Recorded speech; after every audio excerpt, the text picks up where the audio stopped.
In this video, I'm going to cover everything you need to know about the Apple Upgrade program, and by the end, you'll be able to determine if this program is a good fit for you. Let's jump into it. So Apple claims that this is the easiest way to upgrade to the latest iPhone, and it can be for the right people. So let's talk about this for a minute. Their selling points of this program are you get a new iPhone every year, Apple Care is included with this payment, and it works with your carrier, which is not entirely true. We'll cover that one in a little bit.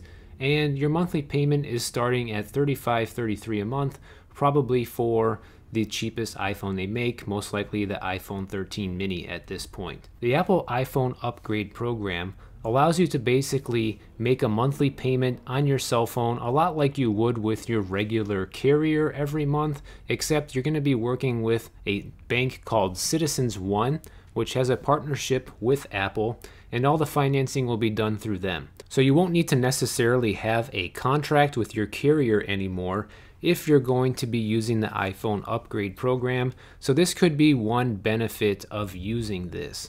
However, there is a downside, and that is that it says here works with your carrier. However, it only works with the carriers that it shows here. So you're basically stuck with using AT&T, T-Mobile, Sprint, which is also now T-Mobile, and Verizon. So you basically have three choices nowadays if you want to use the Apple iPhone Upgrade program.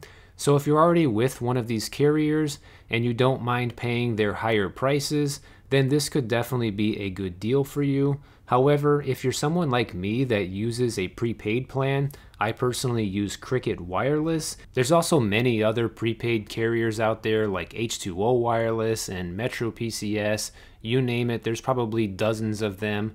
And for people who like using prepaid phones, unfortunately, this is not going to work for you. I actually tried to do the Apple iPhone Upgrade program a few years ago and found out that this was going to be the main roadblock for me. So if you want to keep your phone bill at the absolute lowest, unfortunately you're going to be stuck paying for the phone in full upfront and buying an unlocked model. Now, as you can see, Apple gives you the breakdown here for the iPhone Upgrade program for the different models that are eligible for this program. And every year, only the newest models are going to be eligible for this. So as you can see, it starts with the iPhone 13 mini at $35.33 a month.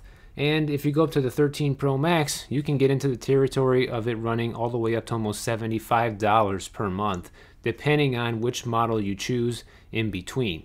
Obviously, it's going to depend on the actual model and how much storage you want the device to have. That's going to determine your monthly payment. And keep in mind, this monthly payment that you're seeing here on the screen does include Apple Pay, and that's part of the reason that this can be costly for you. Now, a couple of other things you need to know before even attempting to sign up for the iPhone Upgrade program is you need to be a US citizen with a social security number, and you must be over 18 years of age, and they need to be able to check your credit, because whether or not you get approved for this program is going to completely depend on how good your credit score is, because if you do not meet the threshold that they require, which they don't disclose on their website what the minimum credit score is, but it's probably somewhere in the mid 600s like a lot of things. So if you don't meet their minimum, you probably won't get approved for this program. So just keep that in mind as well. If you know you have bad credit, you probably shouldn't even bother applying for this, because it's just going to put another ding on your credit score that you don't need. Now, a couple other things that people want to know is,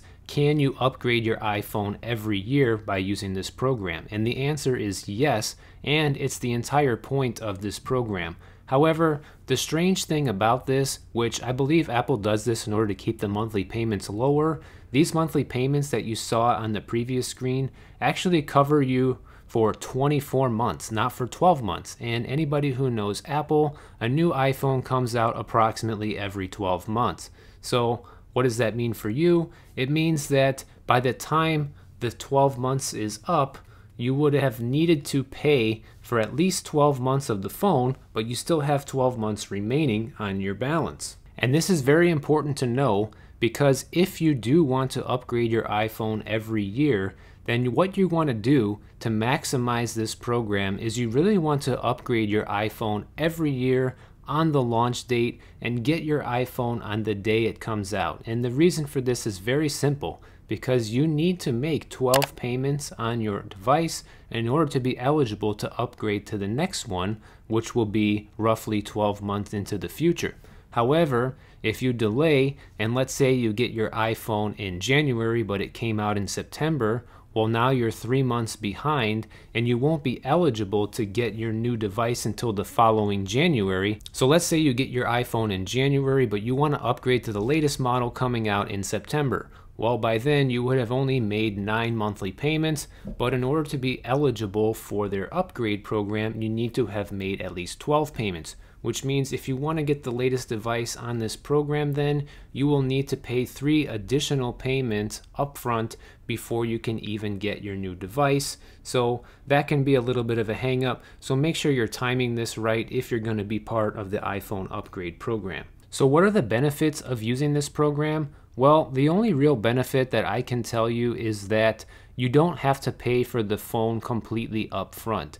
However, if you're someone like me that is very careful with your phone and you know you don't want Apple Care, then using the iPhone upgrade program might not be the best solution for you, because you're going to be stuck with the 3 or 4 major carriers, so your cell phone bill's going to be higher, and so your monthly payment is going to be higher as well because it includes the Apple Care. And if you don't want to have Apple Care, then you should definitely buy your phone outright, pay for it completely upfront with Apple, or use the Apple card so that way you can still finance it and not pay any interest, and then you can use whatever carrier you want, including a prepaid one, and you won't need to have Apple Care. If you are okay sticking with Verizon, AT&T, or Sprint or T-Mobile, and you don't mind having Apple Care on your device, then this could be a good fit for you if you don't want to pay for the phone up front. But unless that sounds like you, this is not a good program. I would just recommend either paying cash for the phone